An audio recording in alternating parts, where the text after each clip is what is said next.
Lyra's six-fingered hands trembled as she adjusted the environmental controls in her cell.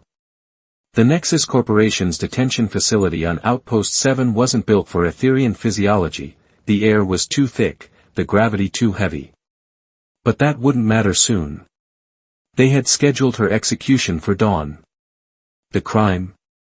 Sabotaging a mining operation that was poisoning her people's sacred waters. The Nexus Corp called it industrial espionage. They never mentioned the thousands of Etherians slowly dying from contaminated water sources, their crystalline skin turning dull and brittle. A guard's heavy footsteps echoed down the corridor. Lyra's luminescent markings dimmed instinctively, an evolutionary response to threat that served no purpose in her transparent cell. The footsteps stopped outside her door, followed by the sound of an argument. "This is a restricted area." The guard's voice was gruff, annoyed. "You need level 5 clearance." "Check again." A human voice, deep and steady. "Special Oversight Division." The guard's data pad beeped. I apologize, sir. I didn't realize." "Open the cell." Lyra backed against the wall as the force field dissipated. A human male stepped inside, dressed in corporate security armor, but something about him seemed off. His movements were too fluid, too controlled for a typical corporate grunt. "Lyra Valshur." He spoke her name perfectly, without the usual human stumbling over Etherean phonetics. "My name is Marcus Chen. You have exactly 10 minutes to decide if you want to live." She studied him, her crystalline eyes reflecting the harsh cell lighting. "The corporation doesn't negotiate with saboteurs." Marcus smiled, but it didn't reach his eyes. "Who said anything about negotiating?" He pulled out a data chip, projecting a hologram of the facility's security feeds. "In 8 minutes, the primary reactor will experience an unexplained malfunction. In 9 minutes, the backup systems will fail. In 10 minutes, this entire section will go into emergency lockdown." Lyra's markings pulsed with surprise. "You're not corporate." "No." He offered her a hand. "I'm much worse. I'm someone who thinks the Nexus Corporation needs to answer for more than just poisoned water." She hesitated. Humans were unpredictable, dangerous. Her people had learned that lesson repeatedly over the past decade. But she was already sentenced to death. What more did she have to lose? "Why help me?" "Because you're not the only one they've condemned without trial." His expression hardened. "And because I need someone who can prove what they're really doing in the Etherean sector." A distant alarm began to wail. Marcus checked his wrist display. 7 minutes. "Choose now." Lyra reached for his hand. Her crystalline fingers wrapped around his warm human skin, an unlikely alliance forged in desperation. "If we're going to die anyway, I'd rather it be fighting." They moved through the facility like shadows, Marcus's security credentials clearing their path. But Lyra noticed how he avoided the main corridors, how his hand never strayed far from his weapon. This was no improvised rescue, he had planned this, perhaps for weeks. The reactor alarm shifted pitch, becoming more urgent. Guards rushed past their hiding spot, heading toward the engineering section. Nobody noticed the human and the Etherean slipping through maintenance tunnels, climbing through service ducts designed for repair drones. "The docking bay is 2 levels up," Marcus whispered as they paused at an intersection. "My ship." An explosion rocked the facility, throwing them against the wall. Emergency lights flashed red, casting strange shadows through the smoke now filling the corridor. That wasn't supposed to happen. Marcus pulled her to her feet. "Someone else is making a move." The water wasn't the only secret they were keeping here, was it? Lyra's markings pulsed with understanding. "What aren't you telling me?" Before he could answer, heavy security doors began slamming shut throughout the facility. The lockdown was starting early. Marcus cursed in 3 different languages, none of them human. New plan. He pulled out a small device, attaching it to the wall. How good are you at free-falling? Lyra's markings flashed with alarm. We're 6 stories up. 5 now. He triggered the device. A section of the outer wall exploded outward, letting in the howling winds of Outpost 7's eternal storm. And I've got a ship with really good timing. A sleek vessel rose into view outside the breach, its boarding ramp extended. The gap between them and safety looked impossibly wide, the winds threatening to tear them apart if they tried to jump. Trust me, Marcus said, extending his hand again. Lyra looked back at the approaching guards, at the facility that had been her prison, at the human who offered impossible hope. Her people had a saying, "Fear is the cage we build ourselves." She took his hand. They jumped. As they fell through the storm, Lyra's markings blazing against the darkness, she realized something had changed. For the first time since her capture, she felt truly alive. Whatever game Marcus was playing, whatever truth he was hunting, she was no longer just a victim waiting for execution. She was a player in a much larger game, one that would shake the foundations of human-alien relations forever. And as Marcus's ship caught them in its gravity field, pulling them to safety, Lyra smiled. The corporation had made a crucial mistake. They had given her nothing left to lose. The ship's medical bay hummed with unfamiliar technology as Lyra watched Marcus work. Her rescuer moved with practiced efficiency, checking systems and adjusting settings on equipment that seemed cobbled together from a dozen different worlds. The gravity was still too heavy, but at least here she could breathe. "Your ship," she said, trying to ignore the tremors still running through her crystalline form. "It's not standard issue anything." Marcus didn't look up from the medical scanner he was calibrating. "The Night Weaver isn't standard issue anything." "Neither am I." "I noticed." Lyra's markings pulsed with a mix of curiosity and wariness. "Your credentials fooled their systems completely." "That's not possible unless," she paused, realization dawning. "You used to work for them." "Smart." He finally met her gaze. "But not quite right. I never worked for Nexus Corporation. I hunted them." The scanner beeped, projecting a holographic display of her vital signs. Marcus frowned at the readings. "Your cellular structure is showing signs of stress. The water contamination, it affected you directly, didn't it?" Lyra's markings dimmed. "I was a geological engineer. They brought me in to help optimize their mining operations. They said it was safe, that their new extraction process wouldn't harm the aquifers." Her fingers traced patterns on the medical bed's surface. "By the time I realized what was really happening, dozens in my settlement were already sick. My sister. I'm sorry." The words were simple, but his tone carried weight. "That's why you sabotaged their operation." "I tried reporting it first.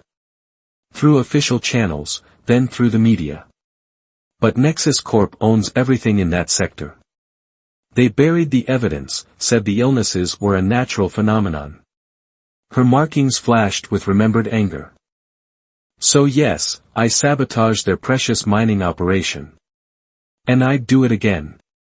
Marcus nodded, something like approval crossing his features. "That's why they wanted you dead so quickly. You weren't just a saboteur, you were proof they'd been lying." The ship's warning system chirped, drawing their attention to a tactical display.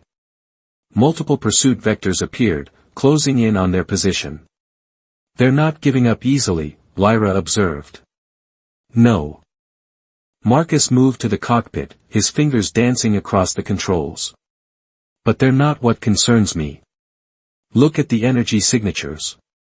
Lyra studied the display, her engineer's training kicking in. "Those aren't corporate ships. The power distribution is all wrong. Government black ops."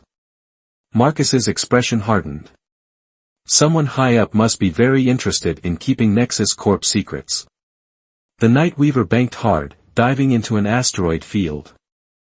Lyra gripped the medical bed as artificial gravity struggled to compensate. "You knew this would happen." This isn't just about the water contamination, is it? Marcus was silent for a long moment, focused on threading their way through the asteroids. Finally, he spoke. 2 years ago, I was tracking weapons shipments in the Outer Rim. Experimental tech, the kind that's supposed to be banned by every treaty ever signed. The trail led to Nexus Corp facilities in 3 different sectors, including yours. What kind of weapons? The kind that target specific species. His voice was grim. Your people weren't getting sick by accident, Lyra. They were test subjects. The truth hit her like a physical blow, her markings pulsing with horror. No. That's not, we're a protectorate species. There are laws. Laws mean nothing to people who think they're above them. Marcus's hands tightened on the controls. I've spent the last 2 years gathering evidence, building a case that even they couldn't bury. But I needed proof of active testing, something that couldn't be dismissed as historical data. Me. Lyra's voice was barely a whisper. You needed a witness who could testify about current operations. Yes. He at least had the decency to look uncomfortable. I'm not sorry I saved you, but you deserve to know the truth about why. A blast rocked the ship, shields flaring. The pursuit had caught up. Marcus swore, executing a series of evasive maneuvers that sent them deeper into the asteroid field. We need to lose them in the Meridian Nebula, he said. But the radiation will be hard on your physiology.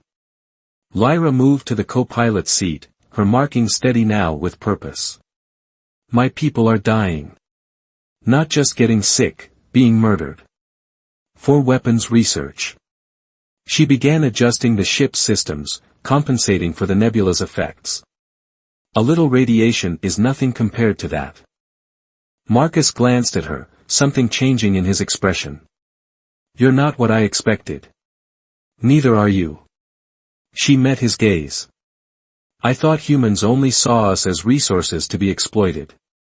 But you're risking everything to expose this. Yeah, well. He guided them toward the nebula's swirling clouds. Maybe we're both breaking expectations today.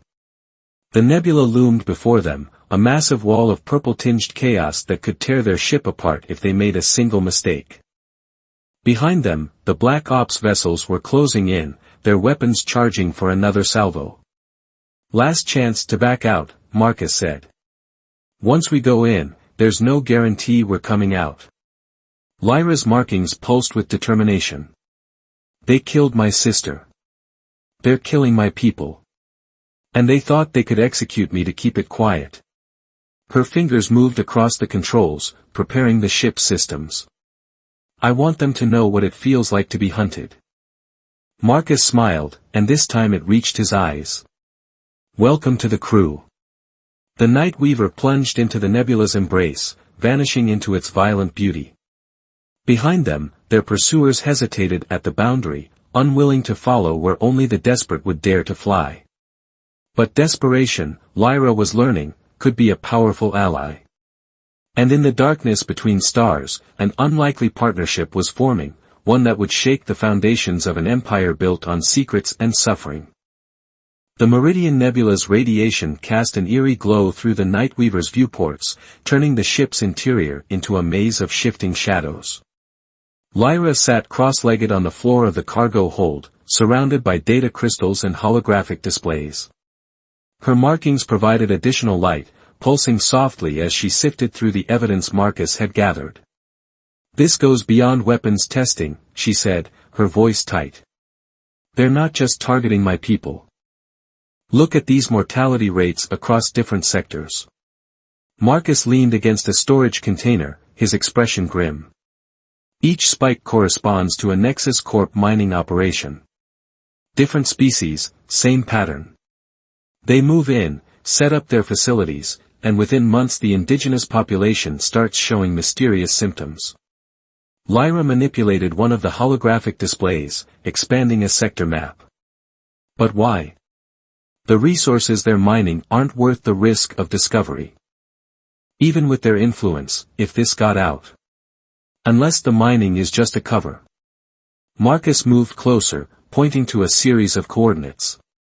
Every facility follows the same layout.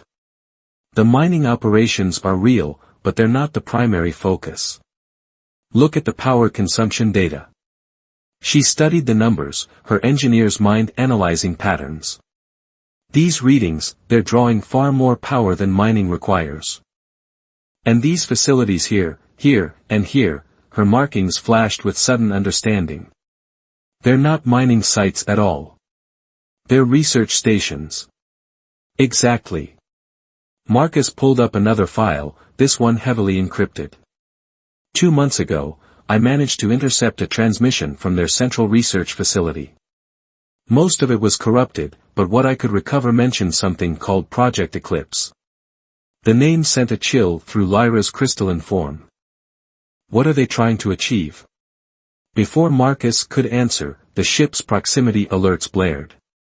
He was moving before the sound faded, Lyra right behind him as they raced to the cockpit. Multiple ships dropping out of hyperspace, she reported, sliding into the co-pilot seat. Energy signatures matched the ones that chased us into the nebula. Marcus's hands flew across the controls, bringing weapons online. They shouldn't have been able to track us through the radiation. Unless. Lyra's markings pulsed with alarm as she checked the ship's systems. We've been broadcasting. The data crystals, some of them must have had hidden transmitters. Clever bastards. Marcus initiated evasive maneuvers as the first shots streaked past. They let me collect the evidence, knowing it would lead them to anyone I tried to share it with. The Nightweaver dove deeper into the nebula, its shield straining against both weapons' fire and radiation. Lyra worked frantically to boost power to critical systems, her fingers dancing across unfamiliar controls with growing confidence. We can't outrun them forever, she said. Not in here. The radiation will tear us apart before they do. Marcus's expression shifted, taking on the intensity she'd seen when he first rescued her. Then maybe it's time we stopped running. He pulled up a navigation display, highlighting a massive structure hidden within the nebula's clouds. That's an abandoned mining platform. Decommissioned decades ago when the local ore deposits ran dry. Lyra studied the readouts. The radiation would have corrupted its systems years ago. True. A grim smile crossed his face. But its mass is still enough to create a gravity well. And its structure is reinforced to withstand exactly the kind of radiation that's out there. Understanding dawned. You want to use it as cover. Draw them in close. Then let physics do what physics does best. He glanced at her. But it's risky. If our timing is off by even a second, we die. Lyra's markings pulsed with determination. But if we do nothing, my people die. Everyone they've experimented on dies. And Nexus Corp keeps developing weapons that could wipe out entire species. Marcus nodded, respect evident in his expression. Take weapons control. I'll need you to time the platform's structural collapse perfectly with their approach. They worked in synchronized silence, Marcus guiding the ship toward the platform while Lyra calculated blast trajectories and structural weak points. The pursuing ships followed, their commanders too focused on their prey to consider why their quarry would flee to such an obvious location. They're in position, Lyra announced, her markings steady despite the tension. Targeting solutions locked. Now remember, Marcus said as he aligned their escape vector, once we trigger the collapse, we'll only have moments before the gravity well. I know the physics. Her voice carried an edge of humor despite everything. I did graduate top of my class before Nexus Corp recruited me. The enemy ships moved closer, spreading out to cut off possible escape routes. Lyra watched their formations, waiting for the perfect moment when they would be caught in the platform's gravitational influence. 3, 2, 1. The Nightweaver's weapons fired, not at the pursuing ships but at key structural points on the mining platform. For a moment, nothing seemed to happen. Then, with a silent groan that they felt through the ship's hull, the massive structure began to break apart. The gravity well did the rest. Debris accelerated toward the platform's core, dragging the unprepared pursuit ships with it. Their engines flared as they tried to break free, but the combination of gravity and radiation made escape impossible. Marcus pushed the Nightweaver's engines to their limit, using the chaos to mask their escape. Behind them, the platform collapsed entirely, taking their pursuers with it in a spectacular implosion. When they were finally clear, Lyra let out a breath she hadn't realized she'd been holding. That was either brilliant or insane. In my experience, the best plans are usually both. Marcus began powering down combat systems. But we're not done. Those ships were just the beginning. Once Nexus Corp realizes we survived, they'll come at us with everything they have. Lyra's markings pulsed with grim acceptance. Good. Marcus raised an eyebrow. Good. Yes. She pulled up the data they'd been analyzing earlier. Because now we know we're on the right track. Project Eclipse, the weapons testing, the research stations, it's all connected. And somewhere out there is a piece of evidence they can't bury or deny. And that evidence is worth killing for, Marcus added. Exactly. Lyra's markings glowed with fierce intensity. So let's make them chase us. Because every move they make, every resource they commit to hunting us down, is one more thread we can pull to unravel their whole operation. Marcus smiled, and there was something dangerous in it. I think I'm starting to like the way you think. The Nightweaver turned toward deep space, its systems humming with renewed purpose. They had survived the first real test of their partnership, but both knew it was only the beginning. Somewhere ahead lay answers, justice, and quite possibly their deaths. But for now, they were alive. And they had a plan. The abandoned space station Helios hung in the darkness like a broken promise, its once pristine rings now scarred by decades of asteroid impacts and solar storms. Marcus guided the Nightweaver through a maze of debris, approaching a hidden docking port that didn't appear on any official charts. You're sure your contact is still here? Lyra asked, her markings dimmed to minimize their visibility through the viewports. Kira survived worse than Nexus Corp's cleanup crews. Marcus initiated docking procedures, his movements precise despite the station's deteriorating gravitational field. If anyone knows the truth about Project Eclipse, it's her. The docking clamps engaged with a shudder that ran through the entire ship. Lyra checked her environment suit seals one final time. After 3 weeks of running, following leads and dodging corporate hunters, they were finally close to answers. She couldn't afford a mistake now. Remember, Marcus said as they prepared to board the station, Kira's paranoid for good reason. No sudden movements, no unauthorized scans, and whatever you do, don't mention. The station's emergency lights flared to life, bathing the docking tunnel in harsh red. Alarm klaxons screamed through ancient speakers. We're too late, Lyra's markings pulsed with urgency. They found her first. Marcus drew his weapon, motioning for Lyra to stay close. Maybe not. This could be her standard welcome protocol. They moved through the station's corridors, passing signs of recent conflict. Blast marks scarred the walls, and the air was thick with the acrid smell of weapons fire. Lyra's engineers noticed something else, specific panels removed, data cores extracted. Someone was looking for information, she whispered. And they knew exactly where to find it. A noise echoed from ahead, metal striking metal, followed by labored breathing. Marcus raised his hand, signaling a halt, then peered around a corner. His tension visibly eased. Kira, he called out. Don't shoot. It's Marcus. Prove it. The voice was female, strained but sharp. Tell me what you said the last time we met. I said your coffee was worse than Centaurian engine fuel.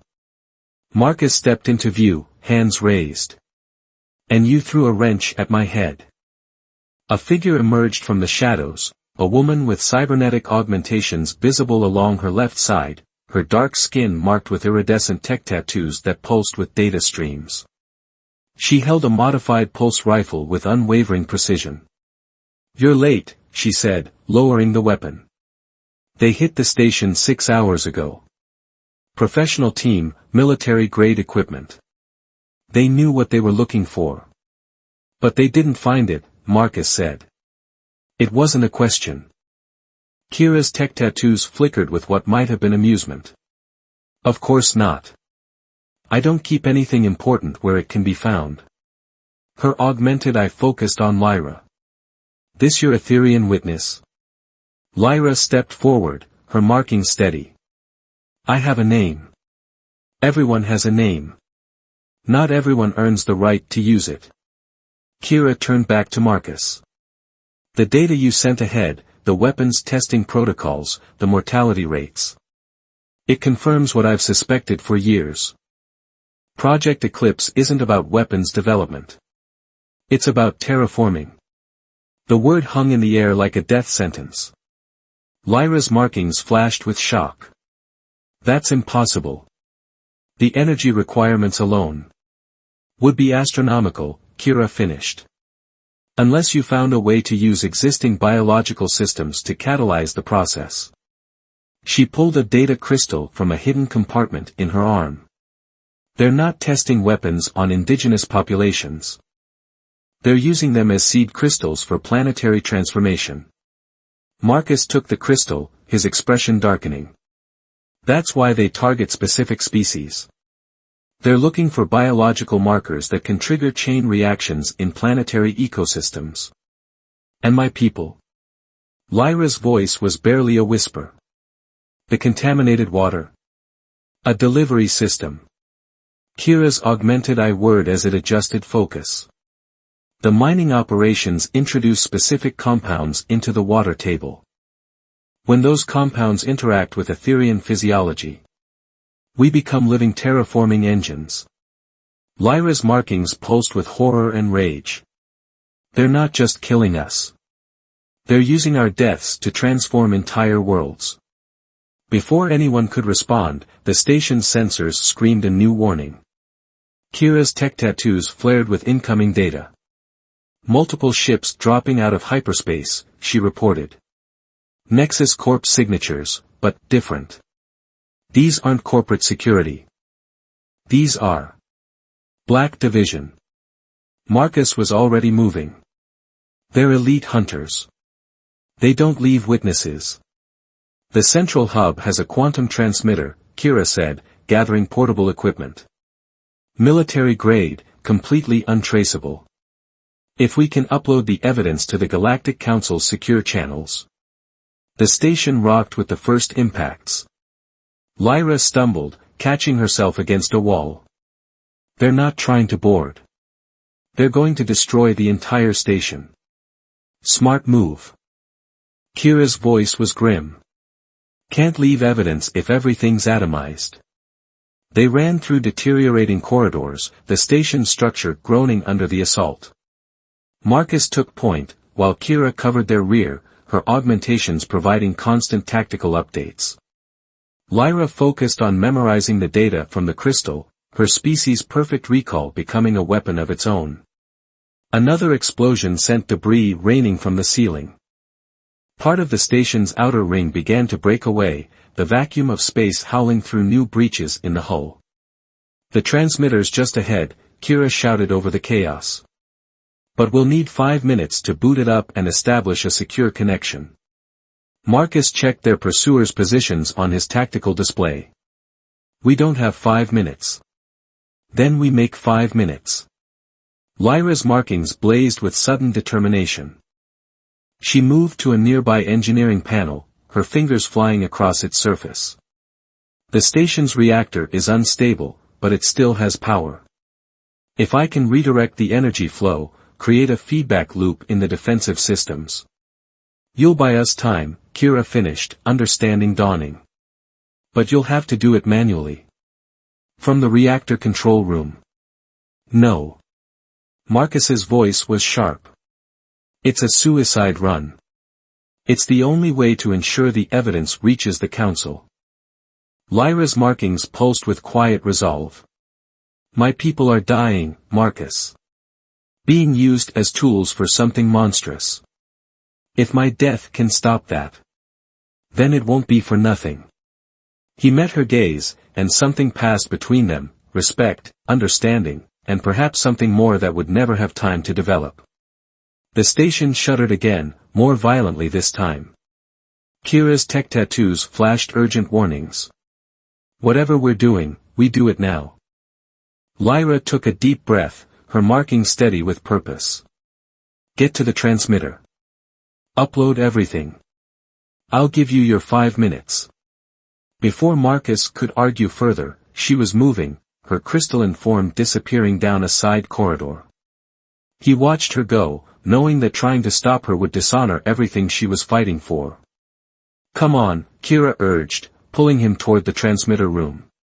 Make her sacrifice mean something. The station trembled around them, but this time it was different, controlled pulses of energy redirected through systems that hadn't been active in decades.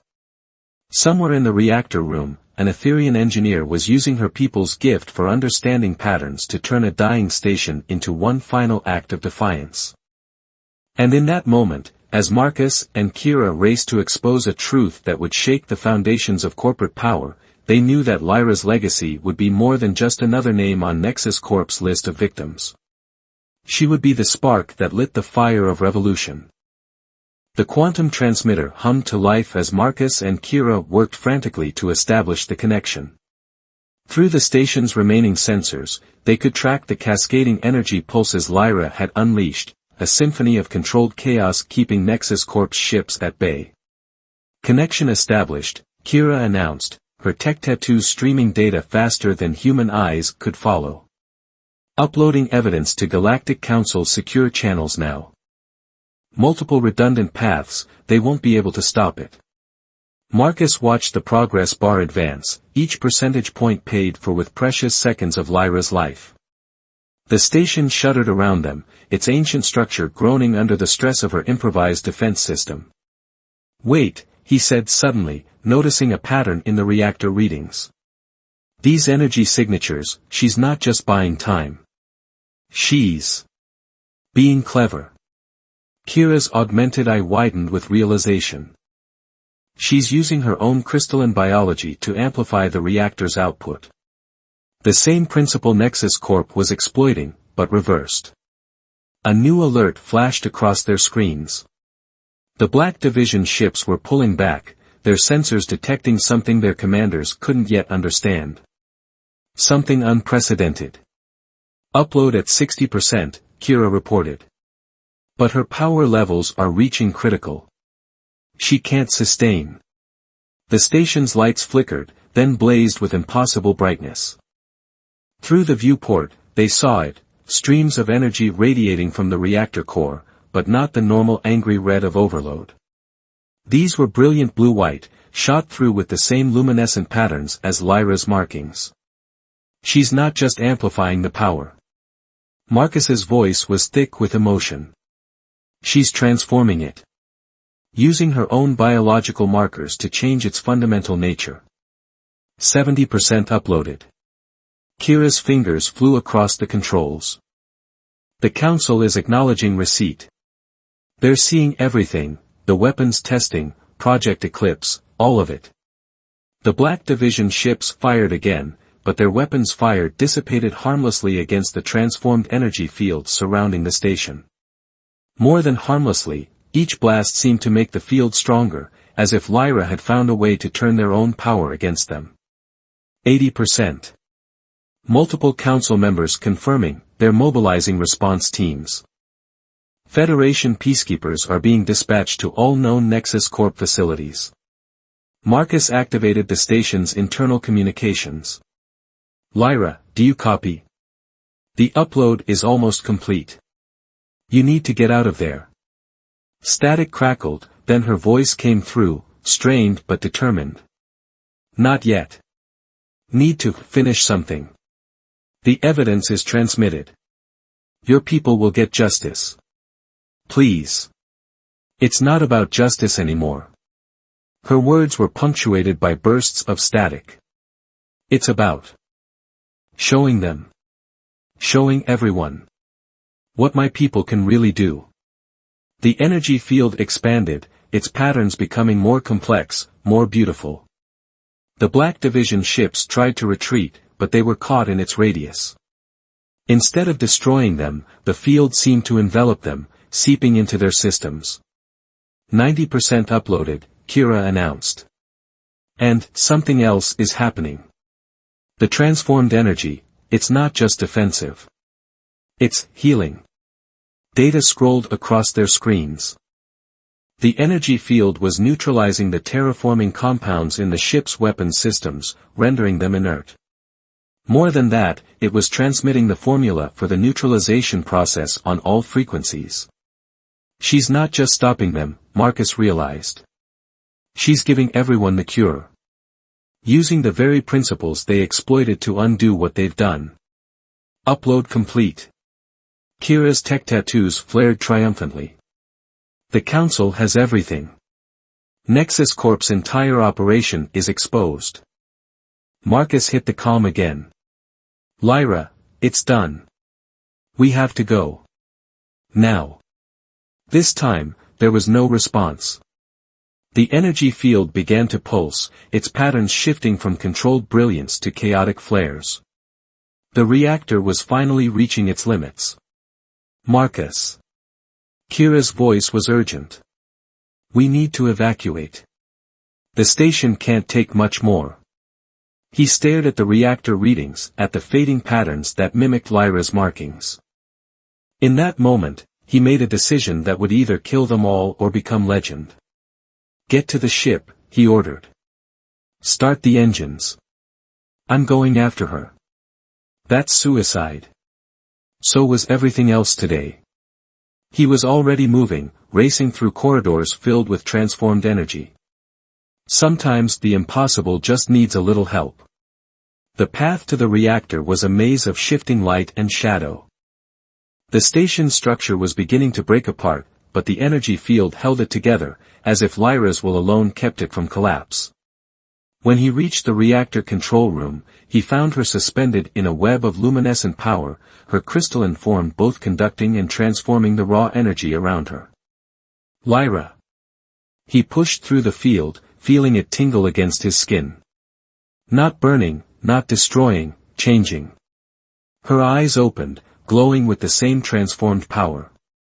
You should have left. Yeah, well. He reached for her, his hand passing through layers of energy to grasp hers. I never was good at following sensible advice. Something shifted in the power around them. Where his hand touched hers, the energy pattern stabilized, becoming more ordered. Human determination meeting Etherian transformation in a synthesis that should have been impossible. The cure, she managed. Did it. Transmitted to everyone. Your people, the other species they targeted, they'll all know how to reverse the damage. He pulled her closer, feeling the energy flow through both of them now. You did it. You turned their weapon into salvation. Her markings pulsed once, weakly. Then, worth it. Not done yet. He activated his emergency beacon, praying the Nightweaver's systems could penetrate the energy field. Your people need you. Need you to show them how to use this new power. How to make sure nothing like Project Eclipse ever happens again. The station groaned, metal tearing as the reactor reached critical mass. But in that moment, something extraordinary happened. The energy field that had been chaotic and deadly became ordered and protective, forming a cocoon around them. Human and Etherian, joined in a moment of transformation that rewrote the laws of what was possible. The Nightweaver's tractor beam found them just as the station began its final collapse. They were pulled through disintegrating corridors, through spaces where physics itself seemed to bend around the miracle Lyra had created. When they reached the ship, Kira was already plotting an escape vector. As they pulled away from the dying station, the Black Division ships retreated into hyperspace, their weapons systems transformed, their purpose defeated. Behind them, the energy field dispersed into space, not dissipating, but spreading, carrying its message of transformation to every corner of the galaxy. In the Nightweaver's medical bay, Lyra's markings slowly returned to their normal luminescence. She was weak, changed by what she had done, but alive. And in her survival lay the seeds of a new future, one where the powers that had been used to harm could be turned toward healing. "Why did you come back?" she asked Marcus later, as they watched the Galactic Council's peacekeepers arrive to begin dismantling Nexus Corp's empire. He smiled, touching the place where the transformed energy had left its mark on both of them. "Because sometimes the most human thing we can do is prove the impossible wrong." Lyra's markings pulsed with understanding. In the end, it hadn't just been about exposing corruption or stopping a weapons program. It had been about transformation, of energy, of purpose, of the very boundaries between species. And in that transformation lay hope for a future where differences became strengths, and the impossible became merely the next challenge to overcome. The Nightweaver turned toward open space, carrying its crew of unlikely heroes toward that future. Behind them, the evidence of Project Eclipse raced through secure channels, justice finally catching up to those who had thought themselves above it. And in the darkness between stars, new patterns of light began to emerge, human and Etherean, merged into something that had never existed before. Something that would change everything.